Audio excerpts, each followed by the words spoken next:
Akulah jalan dan kebenaran dan hidup. Tidak ada seorang pun datang kepada Bapa jikalau tidak melalui aku. Di dalam pernyataan yang unik seperti ini, masih butuh Bunda Maria untuk jalan kepada Bapa? Tidak butuh sama sekali. Masih butuh jasa Petrus? Sama sekali tidak butuh. Masih butuh jasa para nabi, para rasul? Sama sekali tidak butuh.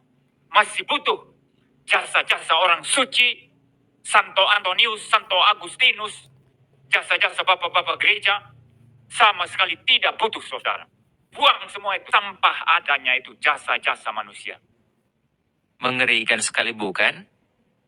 Semua orang hebat dari masa ke masa, dari perjanjian lama hingga perjanjian baru, seolah-olah hanya dimanfaatkan, dipakai hanya saat dibutuhkan.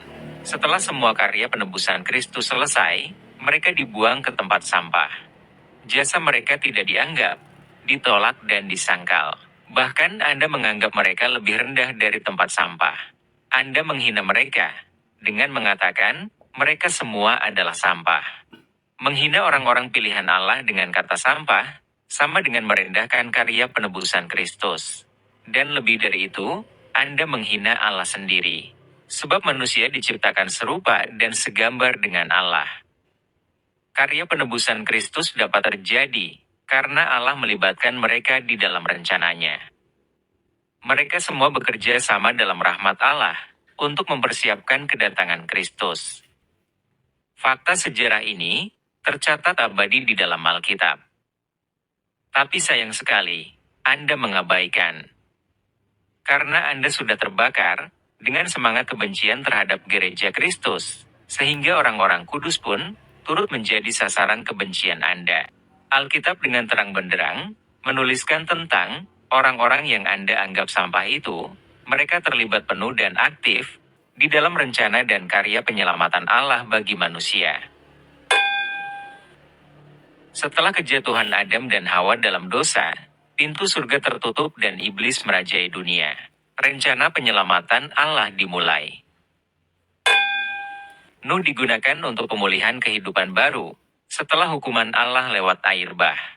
Abraham dipanggil untuk membentuk suatu bangsa, yang dari garis keturunannya akan muncul, atau lahir juru selamat atau Kristus. Para nabi diutus untuk bersaksi dan bernubuat tentang datangnya Sang Juru Selamat. Dan akhirnya Maria dipilih untuk mengandung dan melahirkan Kristus. Kristus memilih 12 orang menjadi murid, atau yang kita kenal dengan 12 rasul. Setelah misi penebusan Kristus selesai, 12 rasul mengorbankan diri mereka, demi mewartakan Kristus hingga ke ujung bumi. Para rasul bersaksi dan memperkenalkan Kristus kepada bapak-bapak gereja. Demikianlah gereja masa kini, mengenal Kristus dari ajaran para rasul dan bapak-bapak gereja. Dengan semua fakta ini, apakah mereka layak disebut sampah? Apakah mereka tidak berjasa? Jawaban tegasnya adalah, mereka sangat amat berjasa. Dan mereka layak dihormati sebagai orang-orang kudus. Sejatinya, Andalah yang layak disebut sampah, sebab Anda tidak berjasa apapun dalam karya penebusan Kristus. Saat Anda menyadari, dosa asal Anda sudah ditebus secara lunas dengan darah Kristus, Anda lalu membuang semua orang yang berjasa ke tempat sampah, bahkan memandang mereka sebagai sampah.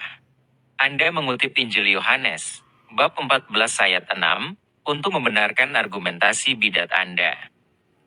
Anda berdalih bahwa karena Kristus satu-satunya pengantara untuk sampai kepada Bapa, maka tidak boleh ada keterlibatan manusia di dalamnya.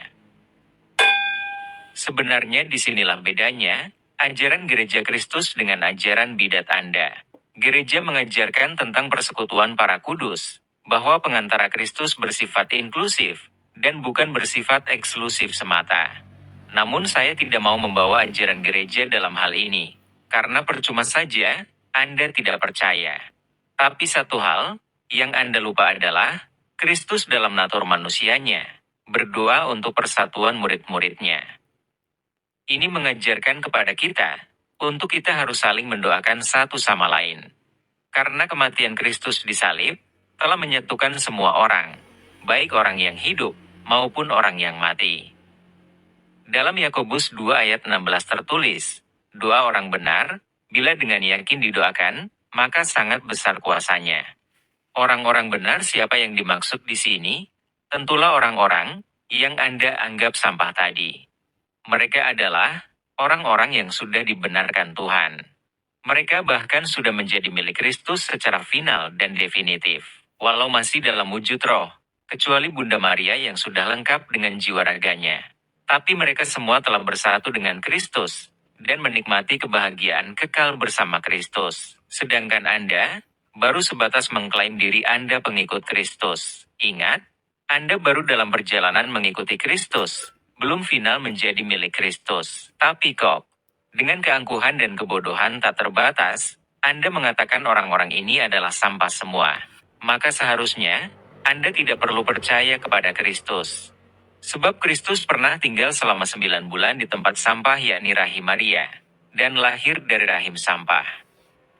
Sekarang pertanyaan adalah, dari mana Anda tahu, atau siapa yang memberitahu Anda, kalau Kristus yang lahir dari rahim sampah itu adalah Tuhan dan Juru Selamat? Tidak mungkin Anda mengenal Kristus sebagai Tuhan dan Juru Selamat dari mimpi dan hayalan Anda, bukan?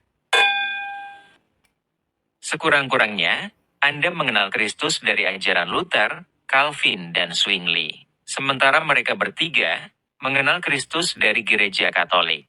Sedangkan gereja mewarisi ajaran Kristus dari para rasul, serta bapak-bapak gereja. Tapi pastilah Anda berdalih, kalau Anda mengenal Kristus juga dari Alkitab. Sampah adanya itu jasa-jasa manusia. Sebagaimana Nabi Yesaya berkata, kesalahan kami hanyalah seperti kain kotor. Dan Petrus sudah jelas itu menyatakan dalam Kisah Para Rasul ya, di bawah kolong langit ini tidak ada satu nama yang selain daripada nama Tuhan Yesus Kristus di mana kita dapat diselamatkan. Mengapa Anda mengutip kata-kata Nabi Yesaya dan Rasul Petrus? Bukankah mereka semua, para nabi, para rasul, adalah sampah di mata Anda? Mengapa kata-kata mereka penting, tapi orangnya tidak penting bagi Anda? Mengapa Anda ambil tulisan dan perkataan mereka, tapi orangnya Anda buang ke tempat sampah? Janganlah munafik Anda harus konsisten dengan ucapan Anda. Anda tidak perlu menggunakan Alkitab, karena itu semua hasil karya dari orang-orang sampah. Jadi begini, tidak peduli apakah Anda setuju atau tidak setuju. Tapi kenyataannya sangat jelas, kalau ajaran Solus Kristus adalah ajaran habis manis sepah dibuang. Dan Anda telah membuktikannya tanpa keraguan sedikit pun. Anda menerima Yesus dengan penuh kegembiraan dan bangga, tapi membuang ibunya ke tempat sampah. Anda dengan penuh semangat, berkhotbah dari Alkitab, tapi orang-orang yang menulis Alkitab, Anda buang ke tempat sampah. Hanya karena Anda menganggap mereka berperan sebagai pengantara tandingan. Jika ini maksud Anda, maka Anda harus berhenti mendoakan jemaat Anda. Anda tidak boleh mendoakan keluarga Anda. Anda harus menolak setiap orang yang meminta doa dari Anda. Biarkan mereka berdoa sendiri kepada Allah. Sebab, jika tidak demikian, Anda malah menjadi pengantara doa-doa mereka kepada Allah. Itu artinya, Anda mengambil alih dan merebut posisi Kristus.